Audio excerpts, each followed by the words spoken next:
ምስ ምምጻእ ትራምፕን ዝኣወጆም ፖሊሲታትን ዝወሰዶም ስጉምትታትን ኣውራ ኣብዚ ካልኣይ እግሩ ንጻዕዳ ገዛ ዝኣተወሉ ናይ ዓመትን መንፈቕን ፍጻሜታት እዩ። ንትራምፕ ክጠብሱን ከጋግዩን ህርድግ ዝብሉ ጸለውቲ ኢና ዝብሉ ከም ዘለዉ እውን ክርስዕ ይግባእ። ኑክሌራዊ ኣጽዋር ዝውንናን ዘማዕብላን ሃገራት በየናይ መሰል ወይ ብናይ መን ፍቓድ ወሃብቲ ፍቓድ እንተልዮም ከዓ እንታይ መሰል ወይ ሓለፋ ስለ ዘለዎም ናይ ኣማን ከኢራን ስግኣት ኣሜሪካ ድያ ስሕታን ክማረ ወይ ሚስካልኩሌሽን ዝደፍኦ استراتيجيو خمس نبرقن أيماتين علول مدناغري إذا صحف ترجم نايتي The Master of Distraction زبل بدكتور توماس سلوم مستتصحفيو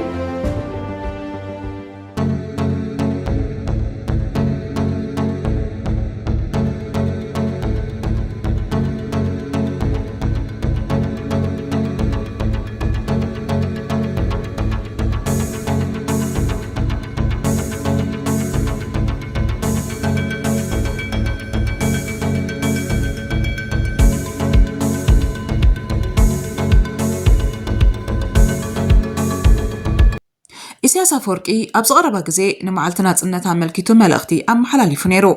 ትሕዝቶ ግን ንሃገር ዝምልከት ክበሃል ኣይከኣልን። ምክንያቱ ከምቲ ልሙድ ብዛዕባ ዓለማዊ ስርዓትን ኣህጉራዊ ፖለቲካን ኮይኑ ኣዝዩ ኣሰልቻዊ ነይሩ። ንዝሓለፈ 30 ዓመታት ድማ ብተመሳሳሊ ውድቀት ሃገር ኤርትራ ናይ ደገ ሓይልታት ምዃኑ ኸሲሱ።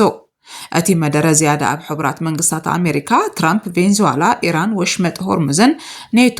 ዕደ ሕቡራት መንግስታት ኣሜሪካ ሳሕቲ ዝርከቡ ማዕድናት ሰብ ሰርሖ ብልሕን ኣብታ ቀዲሙ ዝነበረ ዓለማዊ ስርዓትን ዘድሃበ ነይሩ። ንኤርትራ ድማ ከም ሓንቲ ብዓለም ደረጃ ብልቦና እጃማ ከተበርክት ዝጸንሐት ገይሩ ኣቕሪብዋ። እቲ ስግንጥራዊ ተርእዮ ናይዚ መደረዚ ሃገራዊ ምርጫ ገይሩ ዘይፈልጥ ሕገ መንግስቲ ዝጎሴ ናፃ መራኸቢ ብዙሃን ዝኣገደት ሓታትነት ዘለዎን ትካላት ክምስርት ዘይከኣለ ስርዓት ብዛዕባ ፍትሒ ልኡላውነትን ርትዕን ኣስተምህሮ መሃቡ እዩ። ኣብ መደርኡ ኢሳያስ እቲ ኣሜሪካ ዳግማይ ዓባይ ክንገብራ ኢና ዝብል ጭራሓ ብመንጽረቲ ዘለዋ ሃብቲ ወተሃደራዊ ዓቕሚ ከምኡውን ዘለዋ ኣህጉራዊ ጽልዋ ክወቕሳ ፈቲኑ ቀፂሉ ፖሊስ ኣሜሪካ ኣብ ኢራንን ቬንዙዌላን ኣብ ምልክት ሕቶ ብምእታው ሓድሽ ኣብ ርትዕን ፍትሕን ዝሰረተ ዓለማዊ ስርዓት ክህልሎ ወይሉ መጊቶ እቲ ንሱ ዘለዓሎ ሓሳባት ዓቡ ኮይኑ ኣብ ኤርትራ ዘሎ ኩነታት ግን ባንጻር እዩ። ኤርትራ ኣብ 1993 ናፃ ወፅያ ክሳብ ሕጂ ግን ምርጫ ይገበረትን። እቲ ኣብ 97 ዝጸደቐ ቅዋም ኣብ ግብሪ ኣይወዓለን። ሓጋጋ ኣካል የብላን። ኣብ ትሕቲ ሙሉእ ቁፅፅር ሓደ ፓርቲ ድማ ትርከባላ። ስለዚ ኣህጉራዊ ጉዳይ ሰብኣዊ መሰላት ንኢሳያስ ዘይተመረጸ መላኺ ክብል ይጽውዖ። ከምኡውን ፈሪዶም ብሃውሪ ምእሳር መወዳእታ ዘይብሉ ሃገራዊ ኣገልግሎት ዝፍጸመላ ካብ 2001 ኣትሒዙ ድማ ናፃ መራኸቢ ብዙሃን ዝተዓጽወላ ወተሃደራዊ መልካዊ ስርዓት ነገሰላ ክብል ይገልጻ። ብቸካዚ ኮሚሽን መርመራ ውድብ ሕቡራት ሃገራት ላዕለዎት ሰበስልጣን ኤርትራ ሰብኣዊ መሰላት ይጥሕሱ ከም ዘለው ዘረድእ ሰነዳት ከም ዘለው ይሕብር። እዚ ሰነዳት እቲ ስርዓት ካብ 91 ህዝቢ ንምቁፅጻር ጀምሮ ምዃኑን ከም ጊላነት ማእሰርቲ ግድድ ምስዋር ምስቃይ ዘጠቃለለ ምዃኑ የረጋግጽ። ኣህጉራዊ ጉዳያት መሸፈን ውሽጣዊ ውድቀታት ሓደ ካብቲ ስግንጢራዊ መልክዕ ናይቲ መደረ ምስ ኩነታት ህዝቢ ኤርትራ ዘይከይድ ምዃኑ እዩ። ምክንያቱ ብዛዕባ ድኽነት፣ ሽቕለት፣ ንጹህ ማይ፣ ሓይሊ መብራህቲ፣ ትምህርቲ፣ ጥዕና፣ ዞባዊ ግጭታት፣ ስደት መንእስያት፣ ሃገራዊ ኣገልግሎት፣ ሕገ መንግስቲ፣ እሱራትን መጻኢቲ ሃገርን ክዛረብ ኢኻ ትጽበዮ። ንሱ ግን ዝበዝሐት መደረ ብዛዕባ ሃገራዊ ዕዳ ኣሜሪካ፣ ውፅኢት ኢንዱስትሪታት፣ ትራምፕ ዝኽተሎ ናይ ግብሪ ስርዓት፣ ናይ ኣሜሪካ ወተሃደራዊ ዓቕሚ፣ ቬንዙዌላ፣ ኢራን፣ ኒውክሌራዊ ኣጽዋር፣ ኔቶ ከምኡውን ወሽመጥ ሆርሙዝ እዩ መዲሩ። እዚ ድማ ህድማ እዩ፣ ስትራቴጂካዊ ትንተና ኣይኮነን። ሓደ መሰረታዊ ሰብኣዊ መሰላት ከውሕዝ ዘይከኣለ ከምኡውን ህዝባዊ ኣገልግሎታት ከቕርብ ዘይከኣለ ስርዓት ብዛዕባ ዓለማዊ ስርዓት ኣስተምህሮ ክህብ ኣይክእልን እዩ። ኣብ 2023 ዝተኻየደ ጸብጻባት ዓለማዊ ባንክ ከም ዝሕብሮ ካብ ህዝቢ ኤርትራ 54.4 ሚእታዊት ኣገልግሎት ሓይሊ ኤሌክትሪክ ክረክብ ዝኽኣለ ከምኡ ድማ 14 ሚእታዊት ጥራዮም ተጠቀምቲ ኢንተርኔት። እዚኦም ምዕባለ ዝዕንቅፉ ጥራይ ኣይኮኑን፣ ቀጥታዊ ውፅኢት ናይቲ ጨቋኒ ወተሃደራዊ ስርዓት እዮም። ንሱ ውልቃዊ ተበግሶታት ብምጭፍላቕ ህዝቡ ንምዝመዛን ንወተሃደራዊ ዕላማን ጥራይ ከም ዝቐንዕ ዝገበረ እዩ። ፈጺሙ ድማ ኣገልግሎት ክህቦ ኣይደለን። ኢሳያስ ኣሜሪካ ኣንጻር ኢራን በይናዊ ስጉምቲ ክትወስድ ኣለዋ ዶ የብላን ኢሉ ይሓትት። እዚ ድማ ባህርያት ናይቲ ድርብ መለክዒ እዩ። ምክንያቱ ንሱ ዜጋታቱ ብዘይ ፍርዲ ዝሐየረ ንኩሎም ዝወቕስዎ ዘጥፍአ ሃይማኖታት ዝጨፍለቐ ንመንእስያት ኣብቲ መወዳእታ ዘይብሉ ሃገራዊ ኣገልግሎት ዝቆረነ ክነሱ ነዚ ሕቶ ብድፍረት ዘቕርብ ዘሎ ወቐሳ ንዋሽንግተን እዚኣ እታ ቀንዲ እቲ ስርዓት ዘዘውትራ ፀወታ እያ ኢሳያስ ፀረ ኣሜሪካ ዝኾነ መደረታት ሒዙ መምፅኡ ሓድሽ ኣይኮነን ምክንያቱ እዚ ተፈጥራዊ ባህር ናይቲ ስርዓት እዩ ዓመት ድማ ነቲ ዘጋጥሞ ዘሎ ቁጠባዊ ዝሕተላ ዲፕሎማስያዊ ተነፅሎ ስደት መንእስያት ዕንወት ትካላትን ውፅኢት ናይቲ ተፀባኢ ፖሊሲ ናይ ደገ ሓይልታት ምዃኑ ይረድእ እወ እቲ ሽግር መበገሲኡ እገዳ ውዲት ልዕልነትን ዕብልላን ኢሉ የመኽኒ ግን እዚ ምጉት እዚ ግዚኡ ሓሊፍዎ እዩ እቲ መሰረታዊ ዕንወት ኤርትራ ካብ ውሽጢ ዝብገስ ኮይኑ ስርዓታዊ እውን እዩ ንዝሓለፈ 35 ዓመታት ድማ እቲ ዝበኣሰ ጭካነ ዝመልኦ ምልክት ክኽተል ፀኒሑ ብመሰረት ፀብፀባት BTI ኤርትራ 2026 ቁጠባውን ፖለቲካውን ስርዓታት ንምስትኽኻል ዝወሰደቶ ስጉምቲ ነበረን ኣብ ክንድኡ ሓያል ቁጠባዊ ቁፅፅር ዘለዎ ስርዓት ሒዛ ያቐፂላ እዚ ድማ ኢሳያስ እምበር ዋሽንግተን ዝሃነፀቶ ኣይኮነን ምስሉይነት ናይቲ ዓለማዊ ስርዓት ዝብል ምጉት ኢሳያስ ዓለማዊ ስርዓት ብርትዓዊ ፍትሓዊ ሰላማዊ ዝተረጋግአ ሓበራዊ ምክብባርን ሕጋውነት ዝለበሰን ክትከኣል ኣለዎ ኢሉ ይምጉት ግን እዞም ኣምራት ኣብ ኤርትራ የለውን ርትዓውነት ንመንግስቲ ክዳንያ ዝኽእላ ናፃ ቤት ፍርዲ የለዋን ፍትሒ ጋዜጠኛታትን ፖለቲካውያን ተቃወምትን ንዓመታት ተዳውጊኖም ዋንነት ዜጋታት ኣሽንኳይዶ ክውደቡን ብናጽነት ሓሳቦም ክገልጹን ንግዳዊ ንጥፈታት ከካይዱ መጻዮም ክውንን እውን ኣይክእሉን እዮም ሰላምን ርግኣትን ኢሳያስ ብቐጻልን ኤርትራ ኣብ ዞባዊ ኩናት ሸሚምዋ እዩ ምስ ኢትዮጵያ ጅቡቲ ሱዳንን የመንን ዘካየዶ ኩናት ምጥቃስ ይከኣል ብተወሳኺ ዓለማዊ ጉዳይ ሰብኣዊ መሰላትን BTIን መንግስቲ ኤርትራ ኣብ ትግራይ ምስ መንግስቲ ኢትዮጵያ ተሰሊፉ ከቢድ ምጥሓስ ሰብኣዊ መሰላት ከም ዘካይደን ሰኒድዎ ኣሎ ብዝኾነ ኢሳያስ ሓድሽ ዓለማዊ ስርዓት ክምስረት ይደሊ ግን ኤርትራ ንባዕላት ትመሓደረሉ ሕጊ ይብላን እዚ ድማ ምስሉይነት ናይቲ መደሮ እዩ ጉዳይ ዩክሬን ብዛዕባ ባህሪ ኢሳያስ እንታይ ይምህረና ኣብ 2 መጋቢት 2022 ባይቶ ውድብ ሕቡራት ሃገራት ወራር ሩስያ ንዩክሬን ንምኹናን ኣድሚፁ ካብ ሙሉእ ዓለም ድማ ነቲ ውሳኔ 5 ሃገራት ተቐበሎን ሩስያ ቤላሩስ ሰሜን ኮርያ ሶርያ ከምኡውን ኤርትራ ንሩስያ ደገፈን ገሊፀን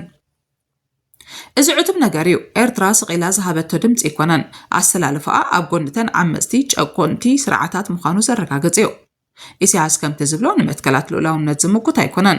ሓደን ኣህጉራዊ ሕግታት ዝምጉት ኣብ ግዜ ግጭት ኣብ ጎኒ ሩስያ ቤላሩስ ሰሜን ኮርያ ሶርያ ኣይምተሰለፈን ንሱ ኣካል ናይቲ ፀረ ዲሞክራሲ ዝኾነ ጥርናፈ ኮይኑ ፀረ ወረርቲ መሲሉ ዝምድር ዘሎ እዩ እዚ ድማ ጭው ዝበለ ፖለቲካዊ በለፅ እዩ ኣብ ቀይሕ ባሕሪ ንዓበይ ዝኸይድ ዘሎ ስትራቴጂካዊ ሓደጋ እቲ ዝያዳ ዘሻቕል እቶም ኢሳያስ ዘዘውትሮም ዘሎ ቃላት ኣይኮኑን እንታይ ደኣ እቲ ብድሕሪኡ ዘሎ ፖለቲካን ሓደጉን እዩ ኣብዚ ኢሳያስ ብዛዕባ ኢራንን ወሽመጥ ሆርሙዝን ዝዛረበሉ ዘሎ ግዜ እዚ ንዓለማዊ ፀዓት ኣገዳሲ ዝኾነ ቦታ ኣብ ሓደጋ እዩ ዘሎ መራኸብ ብድሮናት ከይጥቅዓ ኣብ ስግኣት እየን እዚ ብጣዕሚ ኣሰካፊ እዩ ምክንያቱ ኤርትራ ኣብ ወሳኒ ናይ ቀይሕ ባሕሪ ኣከባቢ እያ ዘላ እወ ኣብ ጥቓ ክሳድ ዓለማዊ መስመር ስለዚ ነቲ ኣብ ኤርትራ ዘሎ ተጻባኢ ዘይግመት ባህሪ ዘለዎ ወተሃደራዊ ስርዓት ድኻን ዝግንጥሪን ኢልካ ንዕቅካ ተሓልፎ ኣይኮነን ሓደጋ ከስዕብ ዝኽእል እዩ ሸለል መባል እውን ጌጋ ክኸውን ይኽእል እዩ ኩነታት ኢራን ዓቢ ተመክሮ እዩ ሓንቲ ሃገር ዓለማዊ ናይ ንግዲ መስመራት ንምትዕንቃፍ ግድን ዓቢ ሓይሊ ባሕሪ ክህልዋ ኣለዎ ማለት ኣይኮነን ሚሳይላት ድሮን ናይ ባሕሪ ፈንጂን ተሃልይዋ ከምኡውን ናይ ደገ ተጻባእቲ ሓይልታት ከተእንግድ ፈቃደኛ እንተኮይና እኹል እዩ